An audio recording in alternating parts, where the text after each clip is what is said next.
Grégory Volokin en duplex avec nous, comme chaque jour, depuis New York, président de Mescard Financial Services. Grégory, je le disais en introduction, enfin, après la performance des grandes valeurs tech américaines, on aurait pu imaginer...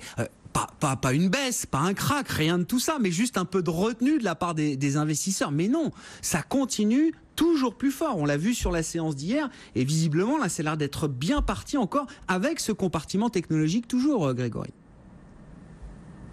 Absolument, et on peut même se dire en fait que les investisseurs ne sont pas encore vraiment rentrés dans le vif du sujet. C'est le début de l'année, on a juste les portefeuilles, mais c'est vrai que les investisseurs américains en tout cas commencent l'année avec un optimisme qu'ils n'avaient pas eu depuis très très longtemps. Le problème, c'est que l'année dernière, on avait commencé l'année sans aucune trace d'optimiste et on avait eu une année absolument fantastique. Donc là, on a cet optimisme, on verra bien.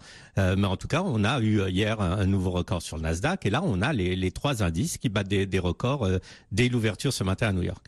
Effectivement, bon, les chiffres sont d'ailleurs assez ronds désormais, enfin ça va pas durer, hein, mais voilà, 2700 points et plus sur le S&P 500, on franchit un nouveau seuil symbolique aujourd'hui, plus de 7000 points sur le Nasdaq Composite, et pas très très loin des 25 000 points pour le Dow Jones, l'optimisme des investisseurs qui est encore soutenu d'ailleurs par cette ISM manufacturier, je le disais, hein, grande enquête manufacturière auprès des directeurs d'achat aux États-Unis pour le mois de décembre qui ressort au-delà des attentes, en progression, on était à 52,8 en novembre pour cette ISM manufacturier et l'ISM de décembre ressort à près de 60, 59,7, donc on arrive quand même sur des sommets importants sur ces enquêtes d'activité. On a la même chose en Europe aussi, hein, je le précise, en termes d'enquête d'activité, on l'a vu hier avec les PMI manufacturiers définitifs pour le mois de décembre. La news du jour, Grégory, on parle de business aux États-Unis et l'administration américaine, plus précisément le comité des investissements à l'étranger, qui bloque à nouveau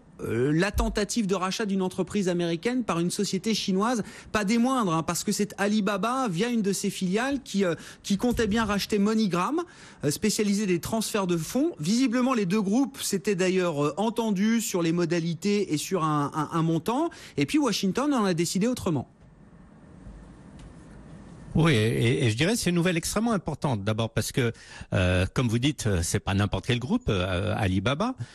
Il faut savoir que Jack Ma avait rencontré Donald Trump, avait dit je vais vous aider à avoir des nouveaux emplois aux États-Unis. Il parlait de créer des dizaines de milliers d'emplois. Et malgré cela, on voit que la volonté politique, parce que CFIUS dépend vraiment là de l'administration, on voit que la volonté politique aux États-Unis est quand même de bloquer en fait le rachat d'une entreprise américaine par une entreprise chinoise.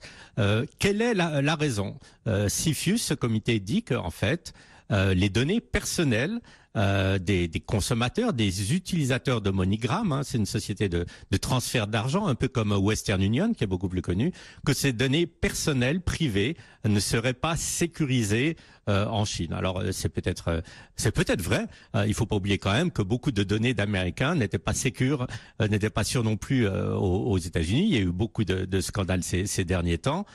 Donc je dirais c'est plus vraiment là une sorte d'acte un peu politique pour montrer que la nouvelle administration américaine ne veut vraiment pas que les Chinois commencent à trop s'implanter dans des secteurs clés de l'économie américaine. C'est vrai que là on parle du secteur financier, même si MoneyGram n'est pas une énorme compagnie, c'est quand même dans un secteur très très important aux États-Unis. Donc c'est un signe et il faut absolument pas manquer de le voir et essayer de voir qu'est-ce que ça pourra donner dans l'avenir. On sait que d'ici la fin du mois, en principe, Donald Trump devrait annoncer des mesures de rétorsion commerciale vis-à-vis de la Chine, justement, avec des taxes sur l'acier, sur l'aluminium, sur les importations, par exemple, de machines à laver et d'autres produits qui sont utilisés aux États-Unis. Bon, bah voilà, quand même une forme de guerre commerciale, effectivement, de guerre stratégique entre les États-Unis et la Chine. Bon, c'est un coup dur pour MoneyGram. Alors, je sais pas, Jack Ma, patron d'Alibaba, il aurait peut-être dû promettre 10 millions d'emplois. Il avait promis 1 million, je crois, à Donald Trump. Visiblement, ça n'a pas suffi pour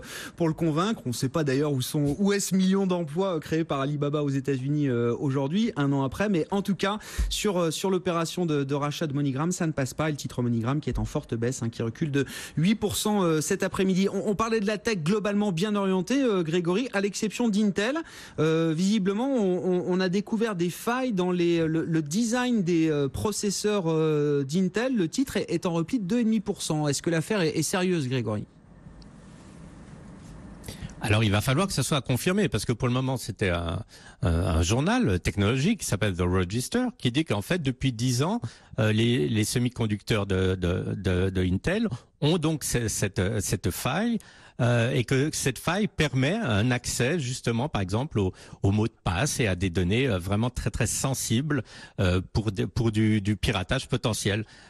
Si c'est vrai que ça aura des conséquences. La première conséquence qu'on attend, et il semble que ça soit ça qui affirme en fait le problème, c'est qu'on attend justement de la part de Microsoft d'ici la fin de la semaine ce qu'on appelle un patch justement pour corriger cette faille.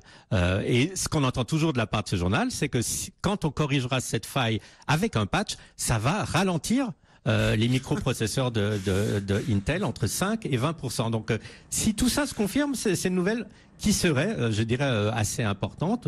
Les investisseurs aujourd'hui, évidemment, vendent Intel. Ils achètent, en gros, le concurrent direct qui est Advanced Micro Device.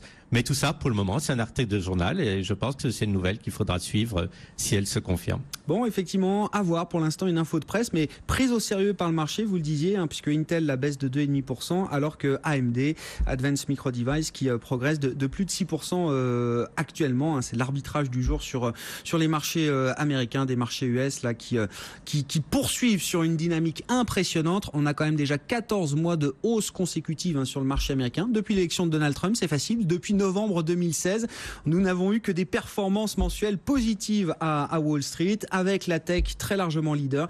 Et c'est encore la même histoire aujourd'hui. Le S&P 500, le grand indice large de référence du marché américain, franchit d'ailleurs un nouveau seuil historique, symbolique, le seuil des 2700 points, franchi donc désormais par le S&P 500.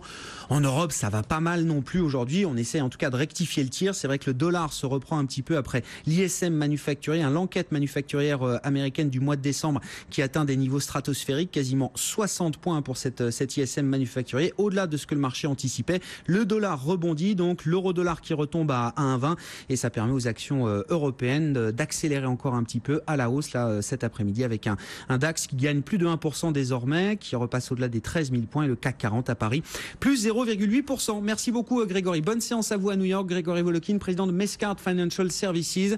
On va s'intéresser à présent aux perspectives 2018. On ne cesse d'en parler évidemment en ce début d'année et les vues de la maison Degroof Petercam Gestion qui nous sont présentées par Laurent Gaetani, directeur général de Degroof Petercam Gestion en France.